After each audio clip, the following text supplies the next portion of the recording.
Do you have a rapid fire too? We can have any group So that we'll has be waiting for that the next time you arrive, sir. Looking forward to I'm having that ready campus for again. any question.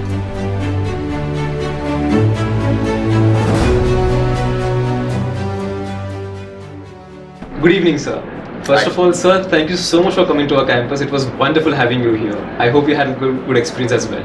Oh, fabulous is the understatement, I would say. The kind of energy I saw in this particular institution, I've been to multiple institutions without naming any. This has been the special one for me.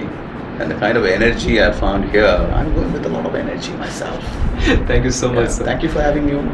Thank you, sir. So, as a part of the media team, sir, we'll be asking some questions with the ongoing trends of the industry. I'm all yours. So, the first question is, as you know, that e-commerce is the most tremendously growing sector right now, and you being a pioneer player in the industry, what are your views on the current scenario? First of all, I would like to say that whether it's e-commerce or any kind of internet-based company, it has been very successful today or booming because of the penetration of internet by itself. In the last decade, between 2012 and 2022, we hear that over 105 unicorns were born in India. Though I'm not a big believer of just unicorn, because a company which is about 4,000 crore or 2,000 crore or 1,000 crore or even 500 crore is a successful entrepreneurship for me. Having said that, since we keep a unicorn as a benchmark, 105 unicorns is a benchmark, it happened because of internet penetration and 4G, right? That's why it happened. The real growth which is going to happen in the next decade is going to be mammoth, because we are looking forward to 5G right now. 5G internet speed is 10 times faster than the 4G. Now the future e-commerce is going to be experiential. Whole lot of things, you're going to see metaverse being adapted to the e-commerce platform. You may buy your clothes by trying it out literally through metaverse, and you can get a feel and fit of the particular clothes. Technology is going to really transform the kind of experience you've been having in the last decade. Next decade, you will see maybe 500 more unicorns or many more such successful companies. At the same time, e-commerce or any other company which is providing services through internet, the experiential platform which is going to be created because of 5G and new technology, AI and metaverse, is going to be transformational or unbelievable. Wait and watch. All right. So the statement, marketing is the backbone of a business.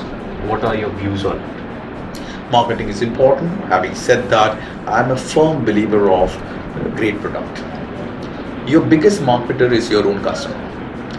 It starts with your own employees, first of all. If your employees believe in your product, they are the ones who are reaching it out to your customers. And if they are believing in it, the conviction with which they're going to go and speak to their customers is going to be very high. Naturally, a customer is going to adapt to it.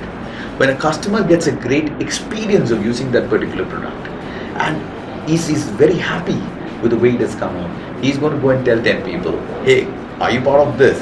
I've been having a great time. Giving you a very good example of my company, Just Dial. In the first decade of our company's existence, we never spent a single penny on advertising. It was all about creating a great product, and we made sure every individual who uses our services, Just Dial, gets wowed. And when you get that wow experience, you will surely go and tell your family first, then you'll go and tell some friends, some of your colleagues, some friends who are into business, and so on and so forth. That's how we kept growing. In fact, we got our initial round of funding without even spending a single penny on marketing. So I don't know if marketing is the foremost important thing. I would not agree. Having said that, in today's time, smarter way of doing things are there. Yes, marketing is very important. Target audience, using the digital marketing to the hilt, and because of all the social media knows every pattern of your spending, the social media knows what is your age group, everything. You have targeted hitting on people as per the product you create. Marketing is very important. So before I pass on to my next question to Rishikesh, I have a slightly different question. India is approaching the 75th year of independence. As a business leader, more than a business leader, as a citizen of India, what is your vision for India and its business situation from now on? Fabulous question. You have touched my heart. It's a very favorite subject for me. In fact, I'm planning to do a kind of a vlog or a broadcast on my LinkedIn for the Independence Day. I've been thinking about it. I'm a big patriot. I'm a Deshbhakt type ka aadmi. And my Deshbhakti is very different from Jhanda leke idhar udhar ghumne ka. Right. My Deshbhakti is I want to contribute to the society. Having said that, we have great leaders, great leadership currently. People are appreciating it, people are loving it, all is good. What we need today, I was just telling in the panel discussion that India's 800 million people are below 35 years of age in India, out of which 350 million people are within the age group of 18 to 35. They have the fire in the belly. They want to do a lot and achieve a lot, and they are all hungry to do it. What is the need of the hour today? Someone wants to be a sports person, somebody wants to, why only entrepreneurship? Somebody wants to be a sports person, somebody wants to excel in music and dance, and somebody wants to get into other art forms, or for that matter being a good employee of an organization or be a startup owner by themselves. Our government, I would request my government to invest in the next couple of decades in creating extraordinary facilities for education. There are about 750 odd districts in this country. Every district should have a good quality high school, couple of high schools, so that the villagers come there and study. A cluster of few districts should have a great university, so that all these kids can study there, not to rush to a Delhi or a Bombay or a Pune to study. They don't have to rush up here, taking away seats of other potential students here. Right. They would like to be closer to their family. Absolutely. So every cluster of 4-5 districts should have a great university. Right. Similarly, skill development centers. Today in India there are engineers, there are MBAs, they are not employable. Why they are not employable? Because they don't have the required skills. You need to have skill development. If India needs to grow as a manufacturing hub, which India is talking about, Yes. if I were the leader, I will identify about 50 top most manufacturing products which I can create out of this country. I won't go beyond that.